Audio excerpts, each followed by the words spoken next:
మోకరించండి, ప్రార్థన చేసుకుందాం.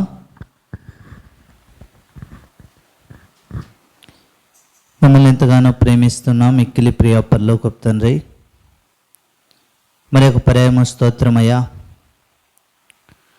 మీ ప్రియ పాదముల చెంతకు ప్రార్థించి ప్రకటించిన మేరకు దేవా, ఈ మాసము చివరి వారములో దేవా ఇలాగూ ఉపవాస మీటింగ్ కలిగి ఉండటానికి మీరు చూపుతూ వచ్చిన మీ కృపకై స్తోత్రాలు. దేవ, కరుణించండి. నా జీవితంలో, మా జీవితంలో ప్రార్థనకు ప్రాధాన్యత ఇచ్చే వ్యక్తులముగా మేమున్నటకు మీరు సహాయం చేయండి. దేవా, మేము చేయబోతున్న ప్రతి ప్రార్థన అవసరతను మీరు తగిన కాలమందు తీరుస్తారని విశ్వాసముతో ప్రార్థించే అనుభవాన్ని మీరు మాకు దయచేయండి అయ్యా. మీటింగ్ ఆది నుంచి అంతం వరకు అధ్యక్షత, ఆధిపత్యం మీరే వహించండి. మాకు కాదే హోవా, మాకు కాదు, మీ కృపా సత్యమును బట్టి మీ నామమునకే మహిమ ఘనత ప్రభావంలో ఆరోపించుకుంటున్నాం. నిలబడుతున్న మీ దాసుని బలపరచండి, పాటలు పాడేవారిని బలపరచండి.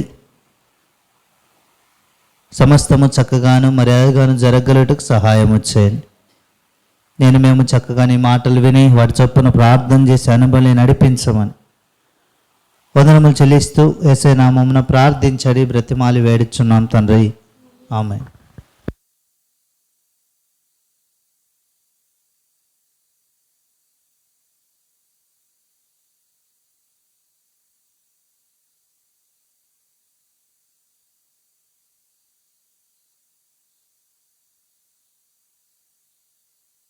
పాటలు పాడుకుందాం. పాట సంఖ్య 418.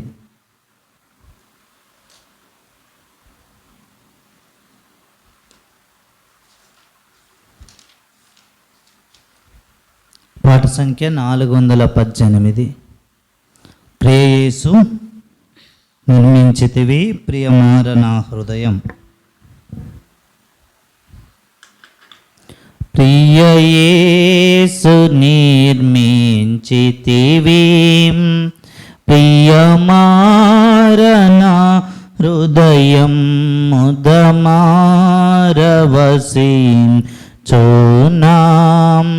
హృదయాంతరంగమున ముదమారవసించునాం హృదయాంతరంగమున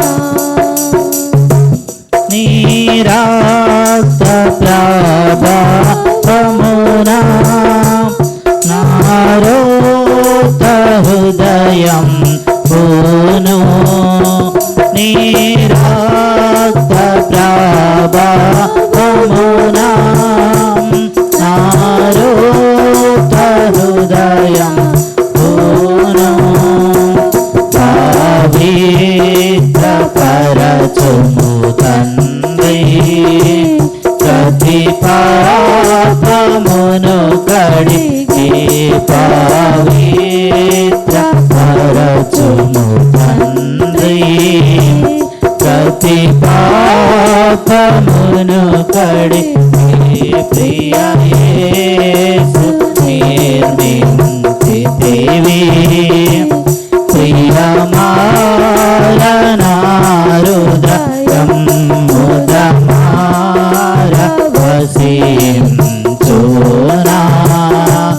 హృదయాంతరంగమున ముదమారవసించునా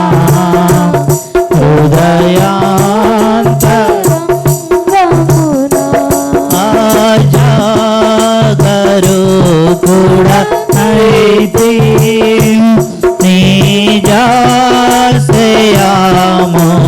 విడచి ఆజాగరు కూడా అయితే నిజాసయాంబును విడచి కరుణారసముతో నాకై కనిపేట పెట్టితివి తండ్రి కరుణా రసముతో నాకై కనిపెట్టితివి తండ్రి ప్రియా యేసుని ప్రీతివి ప్రియమారనా హృదయం ముదమారవసిం సునాం హృదయాంతరంగమునా ముదమారవసిం సునాం హృదయాంతరంగమునా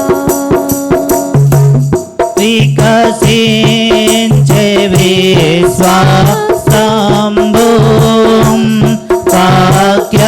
వాక్యంబును చదువగనే వికసించే విశ్వాసంబుం వాక్యంబును చదువగనే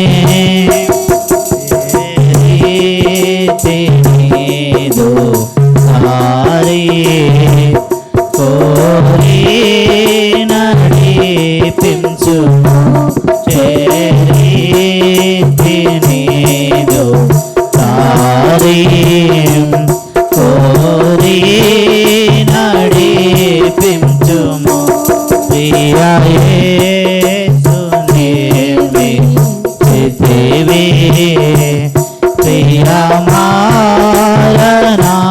హృదయం ముదమారవసిం సునా హృదయాంతరంగము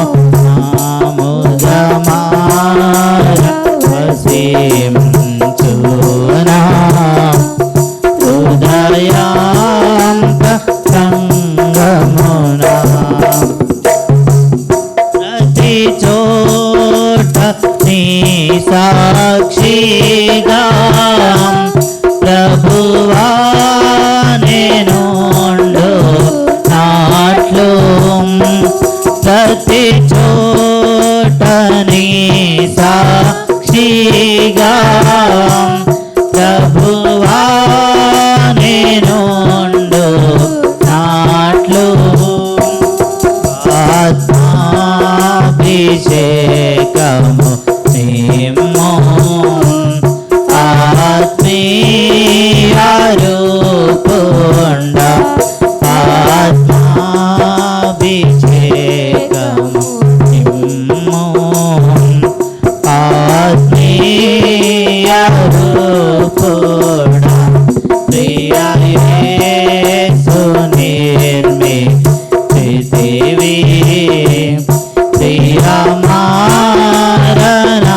హృదయం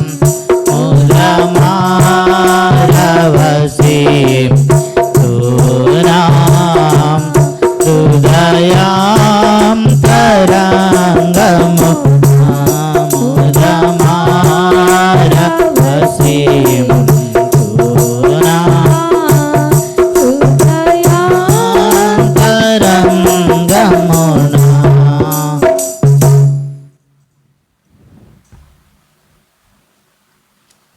పాట సంఖ్య 422.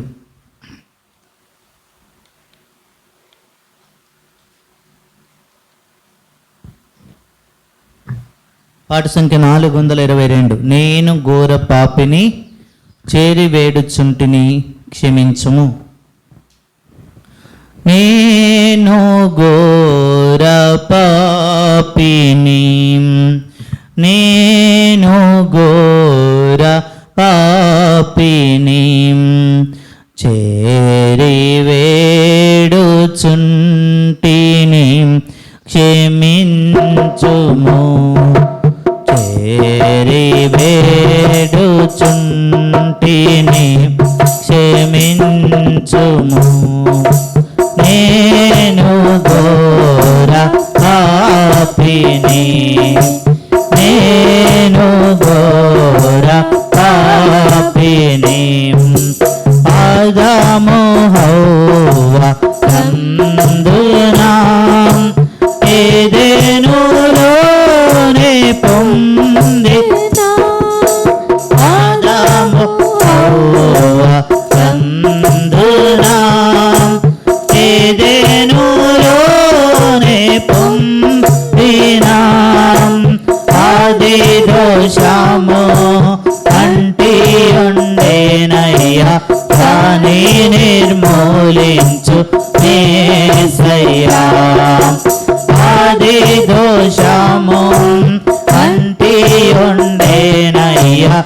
దాని నిర్మూలించు మేసయ్యా, క్షమించు మేసయ్యా, క్షమించు మేసయ్యా. నేను ఘోర పాపిని, నేను ఘోర పాపిని, చేరి వేడుచుంటిని, క్షమించుము. చేరి వేడుచుంటిని, క్షమించుము. నా తల్లి గర్భమందున అవతరించుట తోడనే, నా తల్లి గర్భమందున అవతరించుట తోడనే, పాపము తోడనే పుట్టి తినేసయ్యా, దాని పరిహారింపుము. పాపము తోడనే పుట్టి తినేసయ్యా, దాని పరిహారింపుము. క్షమించు మేసయ్యా, క్షమించు మేసయ్యా. నేను ఘోర పాపిని, నేను ఘోర పాపిని, చేరి వేడుచుంటిని, క్షమించుము. చేరి వేడుచుంటిని, క్షమించుము. నాయపరాధము చేతను నే చేసిన పాపమందు, నాయపరాధము చేతను నే చేసిన పాపమందునా, సత్యము లేక నే దచ్చిన వాడాను, నన్ను జీవింపజేయు మేసయ్యా. సత్యము లేక నే దచ్చిన వాడాను, నన్ను జీవింపజేయు మేసయ్యా. క్షమించు మేసయ్యా, క్షమించు మేసయ్యా. నేను ఘోర పాపిని, నేను ఘోర పాపిని, చేరి వేడుచుంటిని, క్షమించుము. చేరి వేడుచుంటిని, క్షమించుము. పాపములు దాచుకొంటిని, శాపమును గూర్చుకొంటిని, పాపమును దాచుకొంటిని, శాపమును గూర్చుకొంటిని. ఆపద గుర్తించగానే గడిపితిని, పాపు చేరితి ప్రాపు తీయము. ఆపద గుర్తించలేకనే గడిపితిని, పాపు చేరితి ప్రాపు తీయము. క్షమించు మేసయ్యా, క్షమించు మేసయ్యా. నేను ఘోర పాపిని, నేను ఘోర పాపిని, చేరి వేడుచుంటిని, పాపిని క్షమించుము. చేరి వేడుచుంటిని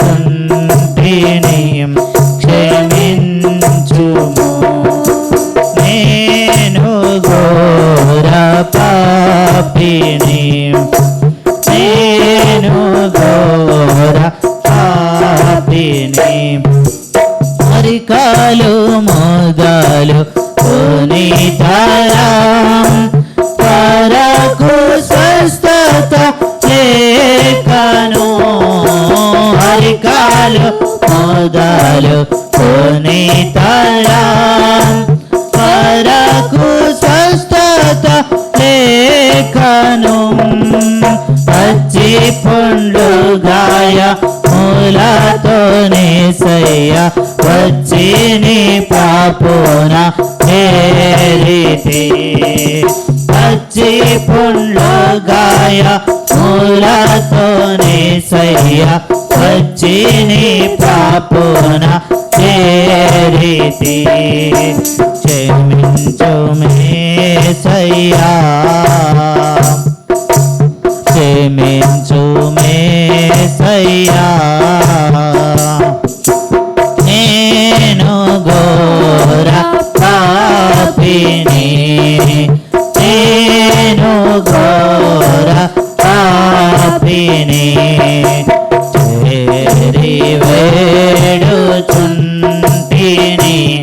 క్షమించుము. చేరి వేడుచుంటిని క్షమించుము. నేను ఘోర పాపిని, నేను ఘోర పాపిని.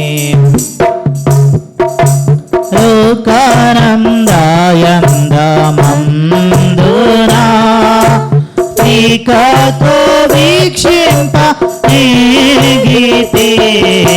లోకానందాయందమందునా నీకతో వీక్షింప నీగీతి.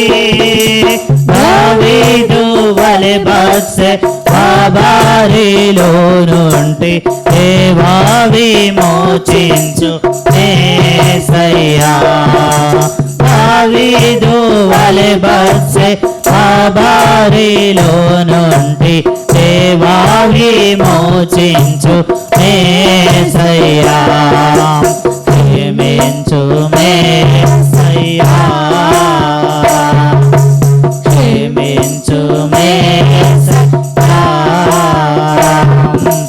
నేను ఘోర పాపిని, నేను ఘోర పాపిని. చేరి వేడుచుంటిని క్షమించుము. చేరి వేడుచుంటిని క్షమించుము. నేను ఘోర పాపిని, నేను ఘోర పాపిని. ఎన్నెన్నో మార్లు నీ సన్నిధిన్ నేను విడచి తెంచితే. ఎన్నెన్నో మార్లు నీ సన్నిధిన్ నేను విడచి తెంచితే. కోనవలె మీద గర్భములో నుండి నన్ను నీ దరి చేర్చు యేసయ్యా. కోనవలె మీద గర్భములో నుండి యేసయ్యా. క్షమించు యేసయ్యా,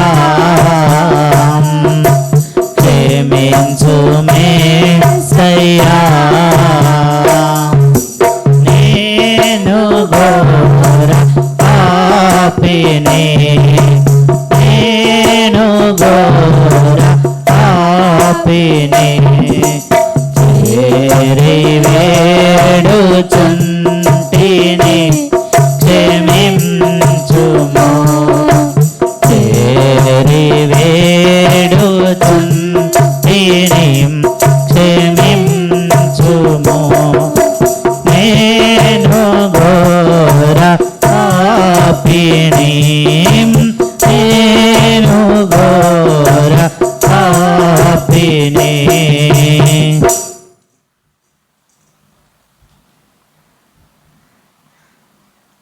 పాట సంఖ్య 424. జీవపు దాత నా హృదయములోనికి రా.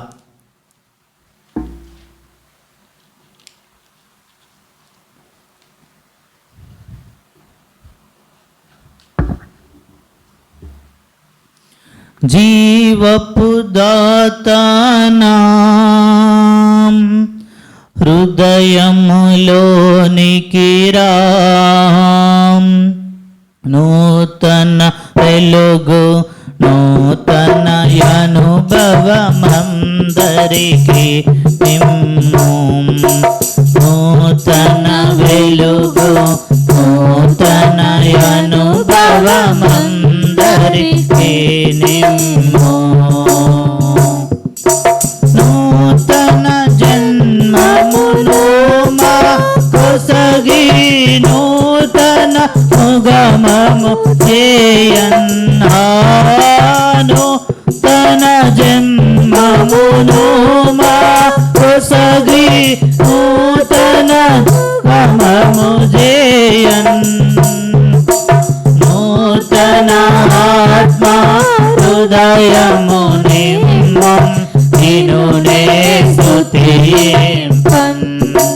నూతన ఆత్మ హృదయము నిమ్మో నిన్నునే స్తుతింపన్. జీవపు దాత నా హృదయములోనికి రా.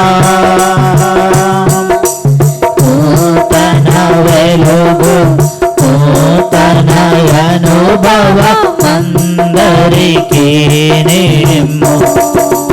నూతన వెలుగు నూతన అనుభవమందరికి నిమ్ము. నూతన వ్యక్తిగా చేయుము ప్రభువా లోకము చూచు నాట్లు.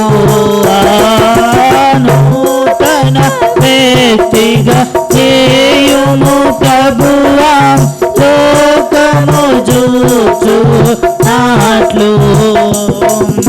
నూతన వస్త్రములిచ్చి సుందరునిగా చేయుము.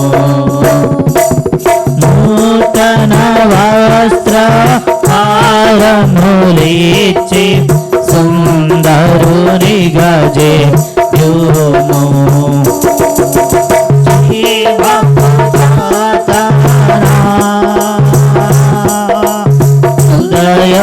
హృదయములోనికి రా. నూతన వెలుగు నూతన అనుభవమందరికి నిమ్ము. నూతన వెలుగు నూతన అనుభవమందరికి నిమ్ము. నూతన వాక్కుల మా కొసగి నూతన గీతము నేర్పువా. నూతన వాక్కుల మా కొసగి నూతన గీతము నేర్పు. నూతన రాగమును మా కొసగి నిత్యము స్తుతి పొందుము. నూతన రాగమును మా కొసగి నిత్యము స్తుతి పొందుము. జీవపు దాత నా హృదయములోనికి రా, నూతన వెలుగు నూతన అనుభవమందరికీ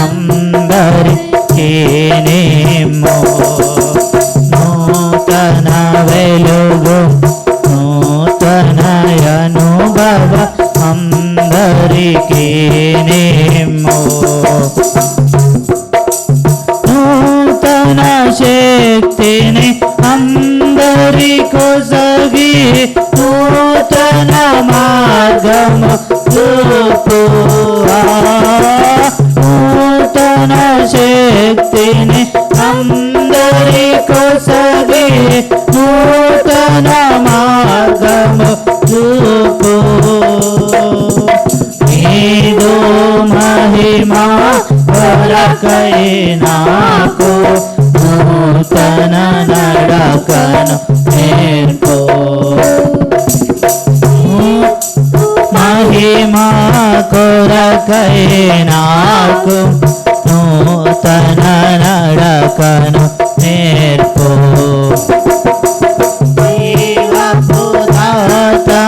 నా హృదయములోనికి రా, నూతన వెలుగు నూతన అనుభవమందరికీ నేమో, నూతన వెలుగు నూతన అనుభవ అందరికీ నేమో, నూతన పాత్రగను నన్ను చేసి నీరు మహిమతో నింపువా, నూతన పాత్రగను నన్ను చేసి నీరు మహిమతో నింపు, నూతన ఆయుధము గమము చేసి శత్రువును ఓడించు, నూతన ఆయుధము గమము చేసి శత్రువును ఓడించు, జీవపు దాతనా హృదయములోనికి రా, నూతన వెలుగు నూతన అనుభవ అందరికీ నేమో, నూతన వెలుగు నూతన అనుభవ అందరికీ నేమో.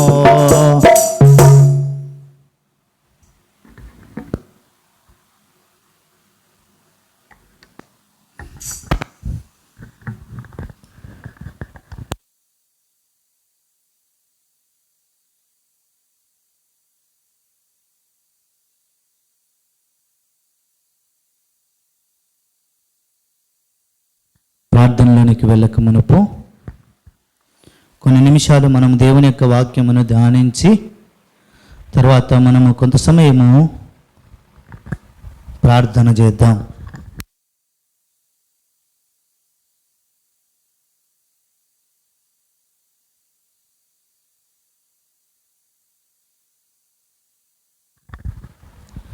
సాధారణంగా మనము చూస్తే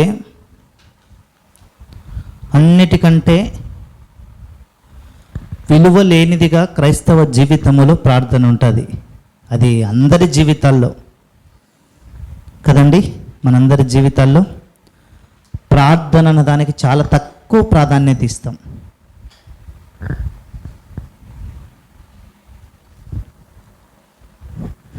చాలామంది బైబిల్ అధ్యాయాలు చదువుతారు, అధ్యాయాలు బట్టి చెప్పేవారు ఉంటారు. గంటల తరబడి బైబిల్ను ధ్యానం చేసేవారు ఉంటారు. అయితే గంటల తరబడి ప్రార్థన చేసే వాళ్ళు ఉన్నారా? చాలా తక్కువ, వేళ్ళ మీద లెక్క పెట్టచ్చేమో. అయితే మనం మన జీవితంలో ప్రార్థన చేయడం ఏం చేయాలంట? అభ్యాసం చేయాలి. మనం అనుకుంటాం exercising reading the word of God or meditating the word of God is better then praying.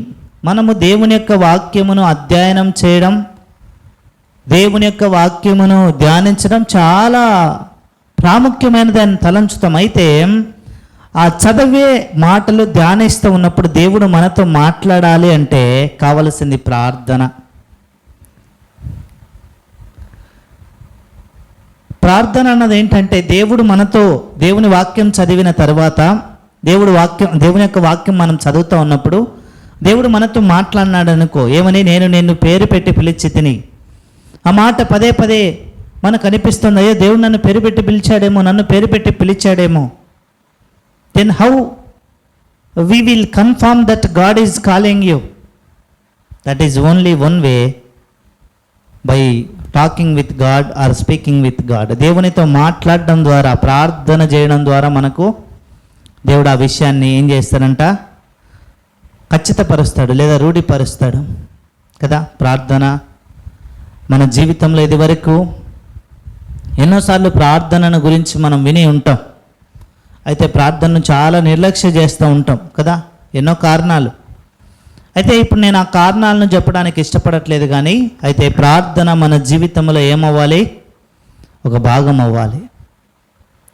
ప్రార్థన మన జీవితంలో ఎప్పుడైతే భాగం అవుతుందో మనకున్న ఏ సమస్యలైనా సరే దేవుడు వాటిని ఏం చేయగలడంట? చక్కబరచగలడు. బైబిల్లో నుండి ఒక 5 గొప్ప ప్రార్థనలను నేను మీకు పరిచయం చేసి ముందుకు సాగడానికి ఇష్టపడుతూ ఉన్నాను. రండి, shall we turn our Bibles? The first prayer, it's a powerful prayer, that is the Savior Jesus Christ prayer. మనము చూస్తే మొట్టమొదటి ప్రార్థన ఎవరి ప్రార్థన అనంటే యేసుక్రీస్తు ప్రభు వారి ప్రార్థన. ఎక్కడ రాయించబడింది యేసుక్రీస్తు ప్రభు వారు ప్రార్థనను గురించి అంటే? మత్తయి సువార్త 6వ అధ్యాయము 9 నుంచి 13 వచనాలు. Shall we turn our Bibles? మనమందరము మన బైబిల్ను తెరచి మత్తయి సువార్త 6వ అధ్యాయము 9వ వచనం నుంచి 13 వరకు కలిసి చదివే ప్రయత్నం చేద్దాం.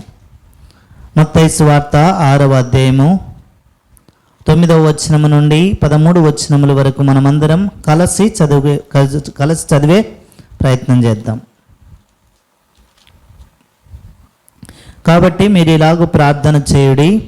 పరలోకమందున్న మా తండ్రి, నీ నామము పరిశుద్ధపరచబడునుగాక, నీ రాజ్యము వచ్చుగాక, నీ చిత్తము పరలోకమందు నెరవేరుచున్నట్లు భూమి యందును నెరవేరునుగాక.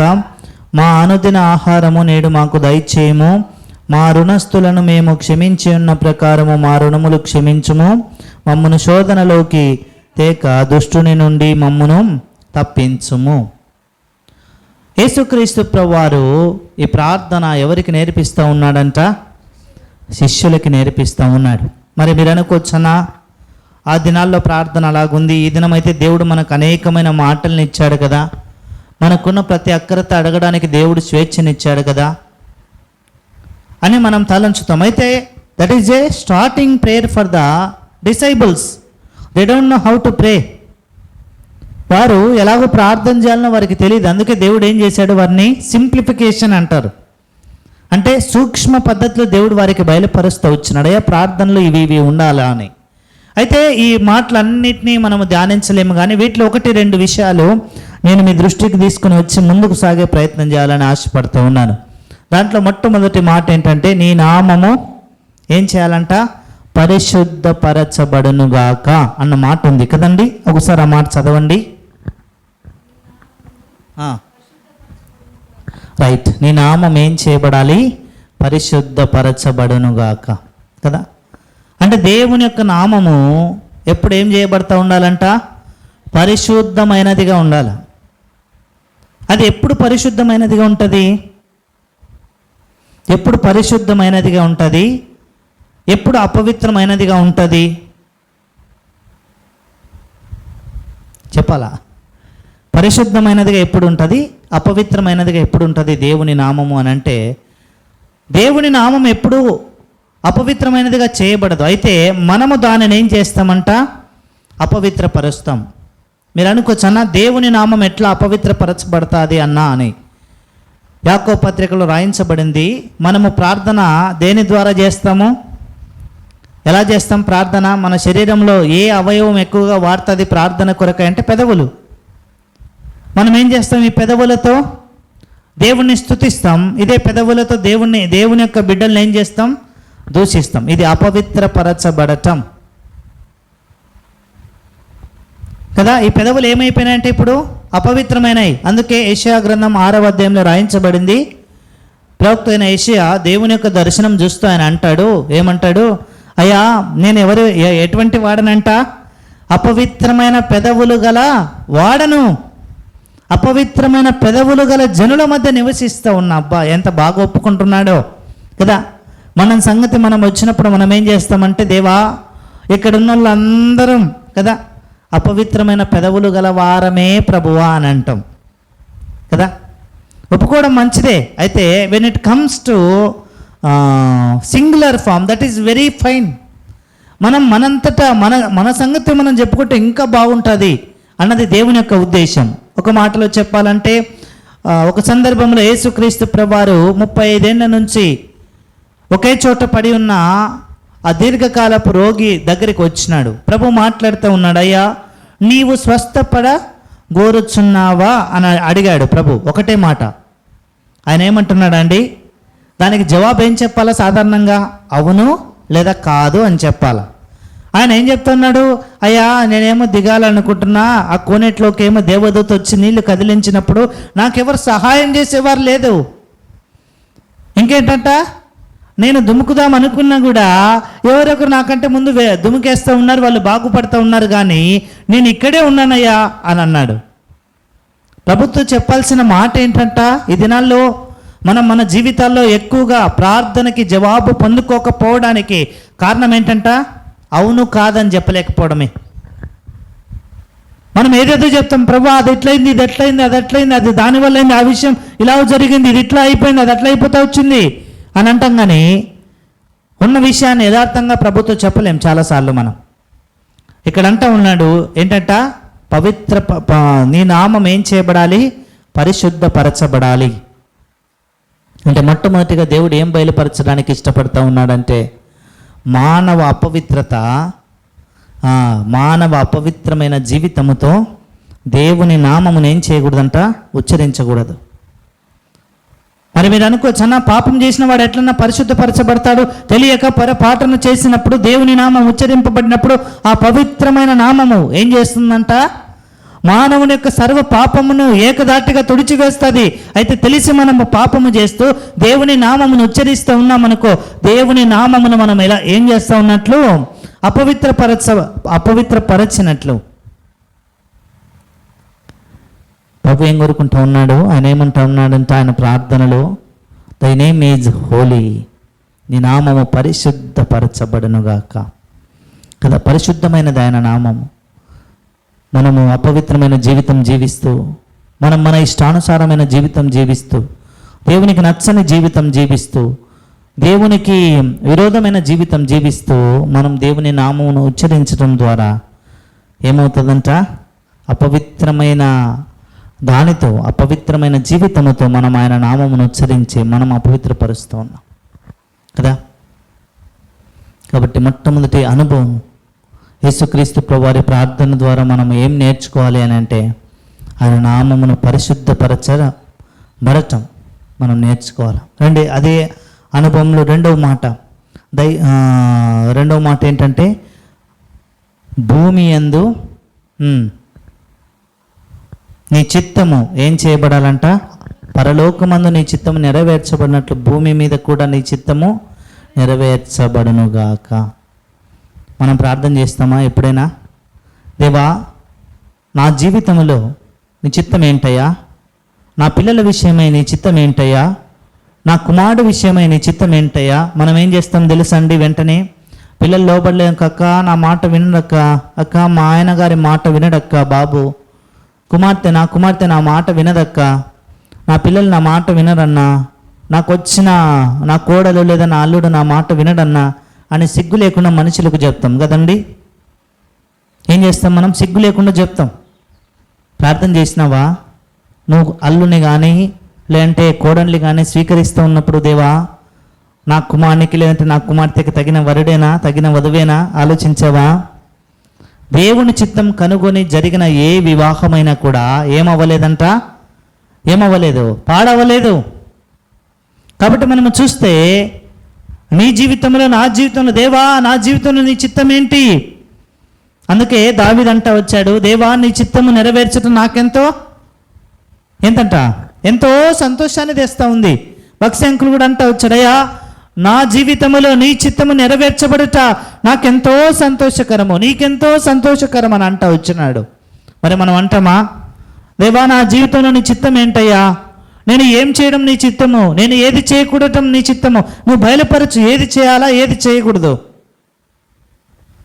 నేను మౌనంగా ఉండటం నీ చిత్తం అయితే నేను మౌనంగా ఉంటా, నేను మాట్లాడటం నీ చిత్తం అయితే నేను మాట్లాడతా కదా. అందరి విషయాల్లో దేవుని చిత్తం ఏంటంటే మొట్టమొదటిగా రక్షణ అనుభవంలోనికి రావాలి, పాపపు అనుభవం నుంచి విడిపించబడాలి. ఇది అందరి జీవితంలో అందరి ఎడల దేవుడు కలిగి ఉన్న చిత్తము. మరి వ్యక్తిగతంగా దేవుడు మన విషయంలో ఎన్నో అనుభవాలు ప్రభు నేర్పించడానికి ఇష్టపడుతూ ఉన్నాడు. ఇది రెండవ అనుభవం, ఆయన ప్రార్థనలో ఉన్న రెండవ అనుభవం. మొదటిగా ఏంటంట, నీ నామం పరిశుద్ధపరచబడును గాక. రెండవది ఏంటంట, భూమి మీద నీ చిత్తము నెరవేర్చబడును గాక. ఈ అనుభవం మొట్టమొదటిగా యేసుక్రీస్తు ప్రభు వారి ప్రార్థన ద్వారా శిష్యులకు నేర్పిస్తూ ఉన్నప్పుడు దేవుడు నేర్పించిన రెండు గొప్ప అనుభవాలు. రెండవ గొప్ప ప్రార్థన నేను మీకు పరిచయం చేస్తాను. రెండవ గొప్ప ప్రార్థన మొదటి సమూయేలు గ్రంథం 2వ అధ్యాయంలో రాయించబడింది. ఎవరు ప్రార్థన చేస్తున్నారంటే ఇక్కడ ఎవరు చేస్తున్నారు? ఇక్కడ సాధారణమైన స్త్రీ. ఎవరామె? హన్నా. ఎవరయ్యా ఈ హన్నా? ఎవరి హన్నా అని చూస్తే ఎల్కానా భార్య. ఈమె ఎక్కడుందంట? ఏ మందిరానికి వెళ్తుంది? షిలోహు అన్న ప్రార్థనా మందిరానికి వెళ్తుంది కదా. ఇక్కడ చూస్తే ఒక 4 విషయాలు ఈమె ప్రార్థన నుండి మనం ఏం చేయొచ్చు, నేర్చుకోవచ్చు. ఈమె ఒక దిక్కు ప్రార్థన, ఈ ప్రార్థన అనే దానికంటే కూడా దేవుణ్ణి ఏం చేస్తుందంటే ఈమె స్తుతిస్తూ ఉంది. ఈ అధ్యాయంలో 2వ అధ్యాయంలో ఆమె అంటది, అన్న ఏమంటదంట ఆమె, అయ్యా నీవు నా శత్రువుల మీద నాకేం చేస్తా వచ్చినావంట. రండి 2వ వచనం అనుకుంటా, ఆ మాట చదువుకుందాం. మొదటి సమూయేలు గ్రంథము 2వ అధ్యాయం 2వ వచనం అనుకుంటా.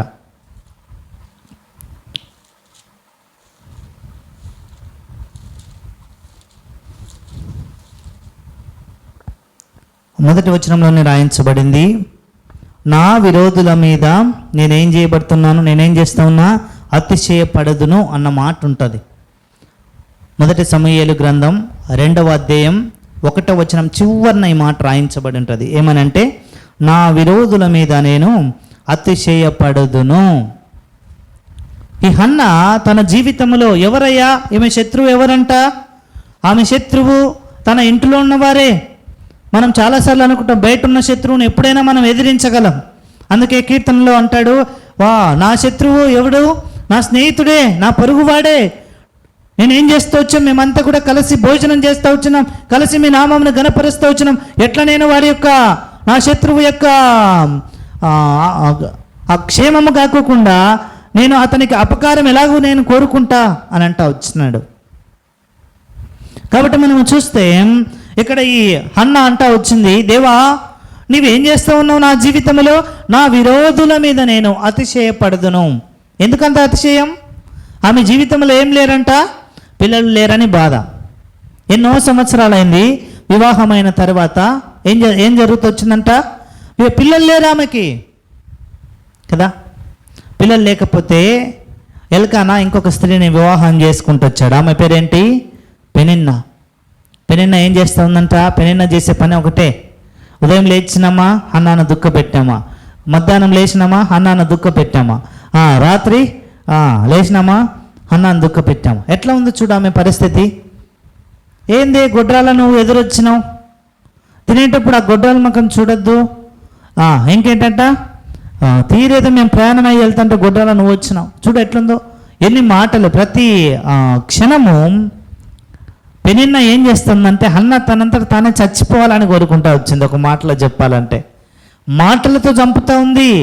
బహుశా ఆమెను కొట్టట్లేదేమో, బహుశా ఆమెని అందరి ఎదుట అవమానపరచకపోయి ఉండొచ్చు. అయితే తన మాటల ద్వారా ఏం చేస్తూ ఉందంట, ఎంతో గాయపరుస్తూ ఉంది. అటువంటి భారభరితమైన హృదయంతో 1 సమూయేలు గ్రంథం 1వ అధ్యాయంలో ఆమె దేవుని మందిరానికి వచ్చింది. ఇప్పుడు ఏడ్చడం ఆరంభించింది. ఆమె జీవితంలో ప్రార్థనకు జవాబు పొందుకోవడానికి ఒక ప్రాముఖ్యమైన కారణం ఏంటంటే దేవుడు జవాబు ఇచ్చేదాకా ప్రార్థన చేసింది. నేను చాలాసార్లు చెప్తాను కదా, మనం ఎప్పటిదాకా ప్రార్థన చేస్తామంటే ఓపిక ఉన్నంత దాకా చేస్తాం. ఎప్పటిదాకా చేస్తామంట, ఓపిక ఉన్నంత దాకా చేస్తాం. కానీ అన్న అట్లా కాదు, ప్రార్థనకు జవాబు వచ్చేలాగా చేసిందంట. జవాబు వచ్చేదాకా మనం చేస్తామా? మనకు ప్రార్థన పరలోకమందున్న మా తండ్రి అంటేనే పైనుంచి అగ్ని దిగి రావాలా, ఏలియా దినాల్లో వచ్చినట్లు. అప్పుడు అబ్బా దేవా ఓ యేసు నీ ప్రేమ అని సంతోషపడుతూ ఇంకా దేవుని యొక్క నామమును గణపరుస్తాం.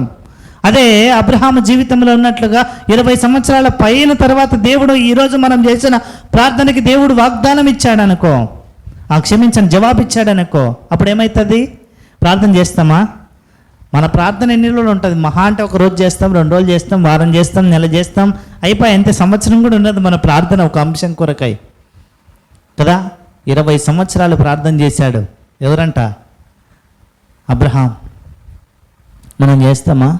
అన్న జీవితంలో చూస్తే పట్టు వదలక ప్రార్థన చేసి దేవుడు జవాబిచ్చేదాకా చేసింది. ఇంకా ఏంటంట? దేవుడు జవాబిచ్చేదాకా. దేవుడు ఎప్పుడు జవాబిస్తాడు? తగిన కాలమందు, ఆయన స్వంత కాలమందు. కాబట్టి మనం చూస్తే ఆ మంట వచ్చింది, నా విరోధుల మీద నేనేం చేస్తూ ఉన్నాను, అతిశయపడదును అని అంట వచ్చింది. ఎవరంట ఆమె విరోధి? ఆమె విరోధి ఎవరు? పెనిన్నా. పెనిన్నా మీద అతిశయపడటానికి కారణం ఎవరు? దేవుడే. ఒకవేళ దేవుడు ఆమె గర్భమును తెరవకుండా ఉన్నట్లయితే అన్న ఇంకెన్ని దినాలు ఏడవవలసి వచ్చిందో నాకు తెలిసి. బహుశా ప్రభు అనుకుని ఉంటాడు, ఏమని తెలుసా, అయ్యో ఈమె గనక ఇప్పుడు పిల్లలు ఇవ్వకుండా ఉన్నట్లయితే ఈమె మనోవేదంతో ఇలాగే నిట్టూర్పుతో చచ్చిపోతుంది, ఇలాగే చచ్చిపోతుంది అనే బహుశా ప్రభు అనుకుంటూ వచ్చినాడేమో. కాబట్టి ఏదేమైనప్పటికీ దేవుడు ఆమెను కరుణించి ఆమెను దర్శించి ఆమె యొక్క గర్భము తెరచి ఆమెకు పిల్లల్ని ఇచ్చినాడు. దాని తర్వాత 2వ అధ్యాయంలో అన్న పలికిన మాట శ్రేష్టమైన మాట, నా విరోధుల మీద నేను అతిశయపడుదును. ఇంకా ముందుకు సాగితే ఆ మంట వచ్చింది 2వ వచనంలో అనుకుంటా. 2వ వచనంలో రండి, 1 సమూయేలు గ్రంథం 2వ అధ్యాయం 3వ వచనం. 1 సమూయేలు గ్రంథం 2వ అధ్యాయం 3వ వచనం. ఆయనే క్రియలను పరీక్షించువాడు, ఆయనే క్రియలను పరీక్షించువాడు. కాబట్టి మనము చూస్తే దేవుడు బహుశా ఆమె ప్రార్థనకి జవాబు ఇవ్వడానికి ప్రధానమైన కారణం ఏంటంటే ఆమె దేవుని మందిరంలో పరిచర్య చేసేది. మనం చూస్తే దేవుని మందిరానికి స్త్రీలు రావటం ఆగిపోతూ వచ్చింది. కారణం ఏంటంట, ఏలి యొక్క కుమారుల దుర్మార్గ జీవితమును బట్టి ఏలి కుమారులు దేవుని మందిరంలో పరిచర్య చేయడానికి వచ్చిన స్త్రీలతో బలత్కరించి వారు చేస్తూ ఉన్న పాపమును బట్టి అనేకులు ఆగిపోతూ వచ్చినారు. అయితే ఈమె తన జీవితంలో వెనుకంజేలి, అయ్యో అక్కడ పాపం జరుగుతుందండి, అక్కడ బలత్కారం ఉందండి, అక్కడ ఇంకేదో ఉందండి, అక్కడ వృద్ధుడైన సేవకుడు ఉన్నాడండి, ఆయనకేం తెలియదు, ఆయనకు బలం లేదు, అట్లాంటి ఆలోచన లేదు. ఆమె ఆలోచన ఒకటే, ఏంటంట, దేవా నీవు నాకు ఖచ్చితంగా జవాబు ఇవ్వాలా. నేను కష్టంతో వస్తున్నా, ఇబ్బందిలో వస్తున్నా, ఇరుకులో వస్తున్నా, శ్రమలో వస్తున్నా, నిందలతో వస్తున్నా, అవమానంతో వస్తున్నా, భారభరితమైన ఉదయంతో వస్తున్నా, నువ్వు నాతో మాట్లాడాల్సిందే, నా ప్రార్థనకు జవాబు ఇవ్వాల్సిందే. ఇది ఆమె జీవితంలో కలిగి ఉన్న ఒక మంచి లక్షణం. మనకుంటుందా? ఎవరైనా పుకార్లు పుట్టించారనుకో, అయ్యో ఆ సేవకుడు ఆ పాస్టర్ మంచోడు కాదండి అన్న మనకు అయిపోయి ఇంక మందిరానికి రాం కదా, ఆ పాస్టరమ్మ డబ్బులు గుంజుకుండేదండి అని అన్నా మనకు ఇంకా మందిరానికి రాం కదా. ఎవరి కోసం వస్తున్నారు మందిరానికి? సేవకుని కోసం వస్తున్నారా? సేవకురాల కోసం వస్తున్నారా? తోటి విశ్వాసుల కోసం వస్తున్నారా? బంధువుల కోసం వస్తున్నారా? వద్దు. ఎందుకు రావాలంట మనం దేవుని మందిరానికి? నిన్ను నన్ను ప్రాణం పెట్టి రక్షించిన మన దేవునికి కృతజ్ఞత జీవితం జీవించడం కోసం రావాలా? చనిపోయిన తర్వాత నిత్యమా పరలోక రాజ్యంలో జీవించడం కోసం రావాలా? ఈమె చూస్తే ఎందుకోసం వస్తుందంట? పాడైపోతుంది అయ్యో అని అనుకోలా. ఆమెలో ఉన్న ఒక చక్కటి తీర్మానం ఏంటంటే, నా దేవుడు నేను వెళ్ళి ప్రార్థన చేస్తే జవాబిస్తాడు దేవుని మందిరంలో అన్న ఒక్క తీర్మానంతో ఆమె మందిరానికి వస్తూ ఉంది. దేవుడు ఆమె క్రియలు చూశాడు కదా. ఇక్కడ అదే మాట రాయించబడింది, ఆయనే క్రియలను పరీక్షించువాడు. దేవుడు ఏం పరీక్షిస్తాడంట? మన క్రియలు ఎలా ఉన్నాయి, మంచి క్రియలా చెడ్డ క్రియలా? మనం దేవుని మందిరంలోకి వచ్చి మంచి పనులు చేస్తున్నామా చెడ్డ పనులు చేస్తున్నాం? ఇవన్నీ దేవుడు ఏం చేస్తూ ఉంటాడంట? దేవుడు చూస్తాడు. కాబట్టి దేవుడు ఆమెకు ఏం చేస్తూ వచ్చినాడు? ఆమె క్రియలను పరీక్షిస్తూ వచ్చినాడు. మూడవదిగా ఆమె అంట వచ్చింది, గొడ్రాలికి ఎంతమంది కుమారులంట? ఎంతమంది కుమారులను కంటదంట? 7 పిల్లలు కంటదంట. ఆమె జీవితంలో చూస్తే ఆ మాటను దేవుడు నెరవేరుస్తూ వచ్చినాడు కదా.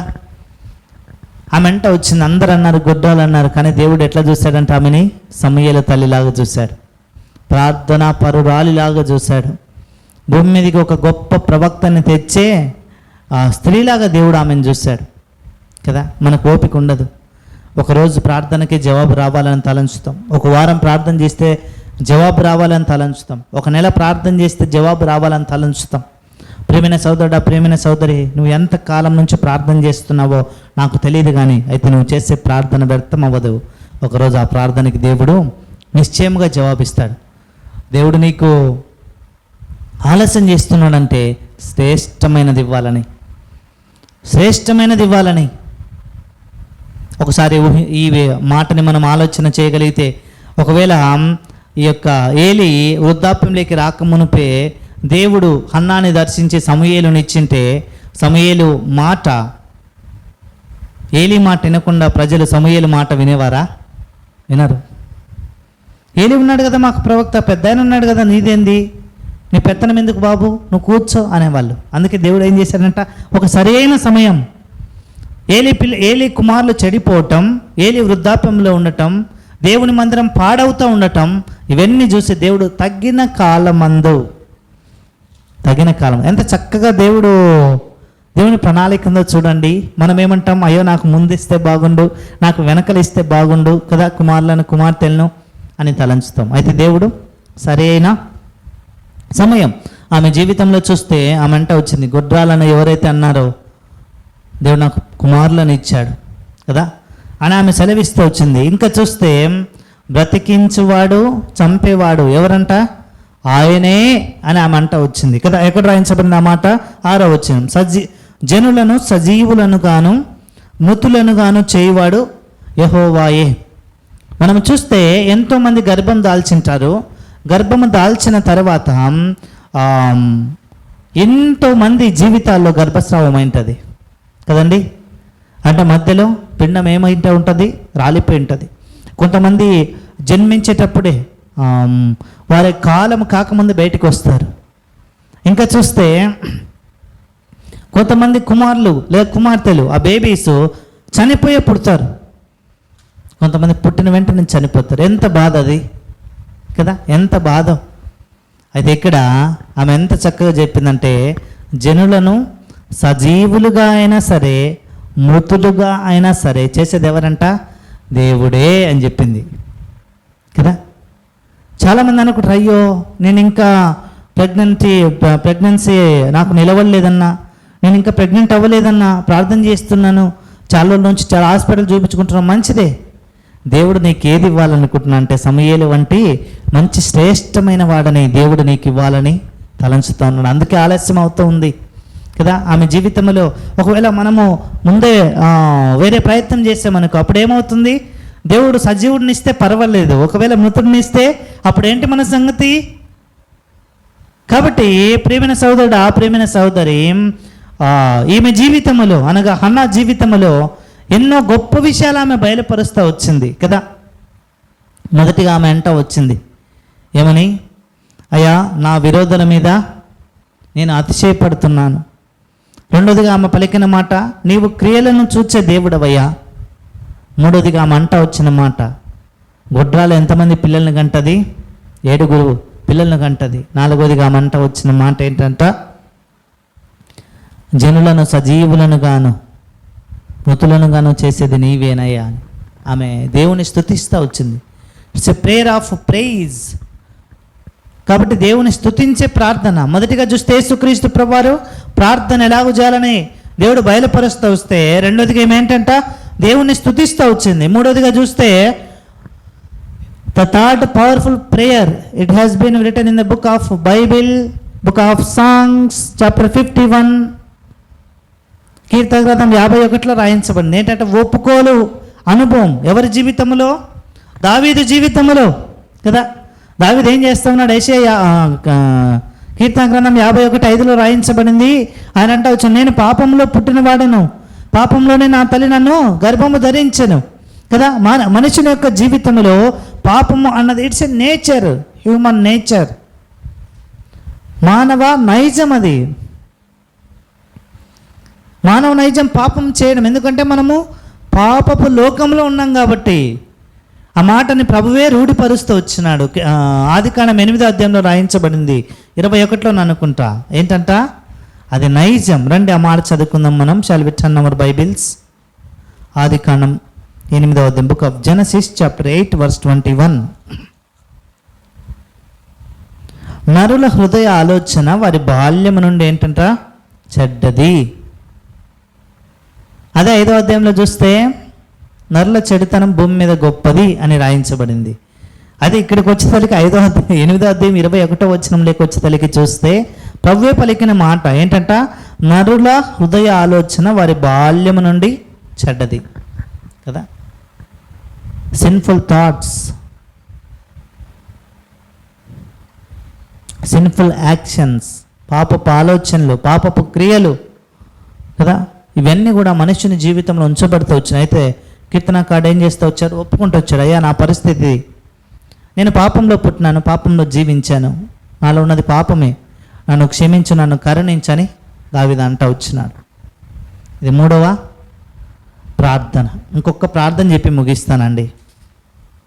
5 అనుకున్నాం కానీ ఇంకొకటి చెప్పి ముగిస్తా. 4వ ప్రార్థన ఏంటంటే, మొదటి రాజుల గ్రంథంలో రాయించబడింది, సొలొమోను చేసిన ప్రార్థన. It's a powerful prayer. ఆయన ఏం ప్రార్థన చేశాడంటే, దేవా నాకేం కావాలా, నాకేం కావాలా? ప్రభు అడిగాడు, ఏం బిడ్డ నీకేం కావాలా చెప్పానంటే, సొలొమోను అడిగాడు, అయ్యా నాకు జ్ఞానం కావాలా అన్నాడు. అయితే ఇంగ్లీష్ బైబిల్లో రాయించబడింది, ఆయన అండర్స్టాండింగ్ హార్ట్. అంటే అది ఆ హృదయం కావాలి నాకు. నీ ప్రజలను నేను అర్థం చేసుకోవాలా ముందు కదా. ఎవరు ఎట్లాంటి వాళ్ళు, ఎవరు నాకు క్షేమం తెచ్చేవారు, ఎవరు నాకు వెన్నుపోటు పోసేవాళ్ళు, ఎవరు నన్ను మోసం చేసేవారు, ఎవరు నన్ను ప్రేమించేవారు, ఎవరు నా కొరకు ప్రాణం పెట్టేవారు, ఇది నేను తెలుసుకోవాలయ్యా. నాకేం కావాలా? నీ ప్రజలను కదా, ప్రజల మనసును అర్థం చేసుకునే మనసు నాకు ఇవ్వయ్యా, వారిని చక్కగా పరిపాలించాలంటే అని అన్నాడు. Give me an understanding heart. సింపుల్గా చెప్పాలంటే జ్ఞానమే అని అన్నాడు అని అంటాం మనం కదా. అయితే దేవుడు జ్ఞానముతో పాటు ఏమి ఇచ్చాడంట? అడగనివి కూడా ఇచ్చాడు. ఏంటంటే ఐశ్వర్యం. సొలొమోను దినాల్లోనంట వెండి లెక్కకు రాలేదంట. అంటే ఎన్న తగినది కానిదిగా చేయబడింది. ఎంత సమకూర్చాడంటే అంత సమకూర్చాడు. దావీదు సమకూర్చిన దానికంటే ఎక్కువగా సమకూర్చాడు సొలొమోను. ఎంతగా సమకూర్చాడంటే దేవుని మందిరమును కట్టి తన కొరకు ఏం కట్టుకున్నాడు? ఆయన ఏం కట్టుకున్నాడు? మళ్ళా మందిరం కట్టుకున్నాడు. తాను ఉండటానికి ఒక ఇల్లు. చూడండి ఎట్లుందో. దీన్ని ఉదాహరణకి 3 ఏళ్ళు కడితే దాన్ని ఎన్ని ఏళ్ళు కట్టుకున్నాడు? రెట్టింపు. రెట్టింపు. కాబట్టి 4వదిగా ఎవరు చేసిన ప్రార్థన ఇది? సొలొమోను జ్ఞానము కోసమే ప్రార్థన చేశారు. ప్రియమైన యవన సహోదరుడు, యవన సహోదరి, నువ్వు చదువుకుంటూ ఉన్నావేమో, బహుశా అందరికంటే నీవు తక్కువైన వాడవేమో, నీకు తక్కువ జ్ఞానం ఉందని అందరు నిన్ను హేళన చేస్తూ ఉన్నారేమో. నువ్వు మందిరానికి వెళ్తున్నావు, నీకు జ్ఞానం లేదు. నువ్వు మందిరానికి వెళ్తున్నావు, అన్నీ ఫెయిల్ అవుతున్నావు. నువ్వు మందిరానికి వెళ్తున్నావు, ఒక సబ్జెక్ట్లో వీక్ అయి ఉన్నావు. ఏం చేయాలా? డ్రాప్ అవ్వాలనా? ఏం చేయాలా? దేవుని మందిరానికి ఆగిపోవాలనా? ఏం చేయాలా? ఇది కాదు, నేను వేరే ఒకటి తీసుకుంటాను అనాలనా? వద్దు. ఏం చేయాలంట? ప్రార్థన చేయి. when I am in my young age, when I am studying 10th class, many of the God servants and elders teach me. చాలామంది సంఘ పెద్దలు అలాగే దేవుని యొక్క దాసులు నేను 10th క్లాస్ చదివేటప్పుడు నాతో చెప్పేవారు, నీకు ఏ సబ్జెక్ట్ అయితే చదవడం రాదో, నీకు ఏ సబ్జెక్ట్ అయితే చదవాలని అనిపించదో, you can start it with prayer. ఉదయాన్నే లేచి ప్రార్థన చేసుకుని బైబిల్ చదివి నెక్స్ట్ నీకు ఏదైతే టఫెస్ట్ సబ్జెక్ట్ ఉందో అది చదవని అన్నారు.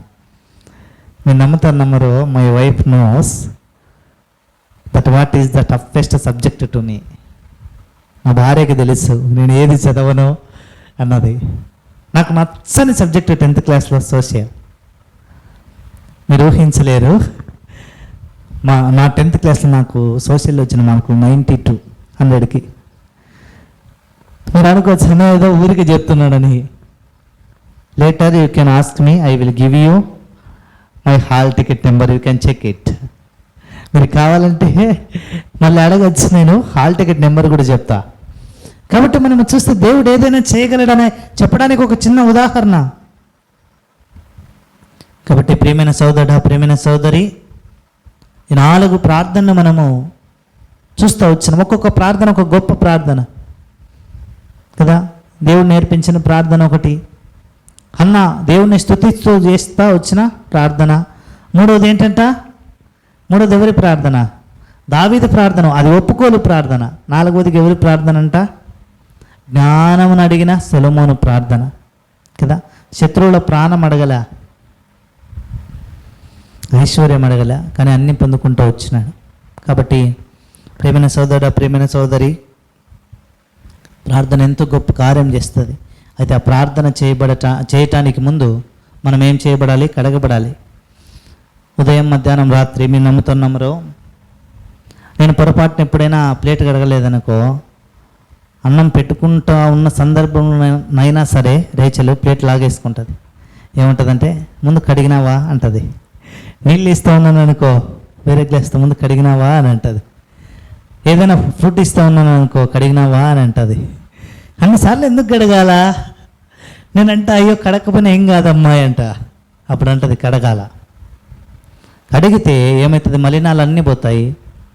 తెలిసి అనారోగ్యాన్ని దరి తెచ్చుకోవద్దు అని అంటది. ఇది మన జీవితానికి ఆత్మీయంగా అన్వయించుకుంటే ప్రతిసారి కడగబడాలి మనం కదా.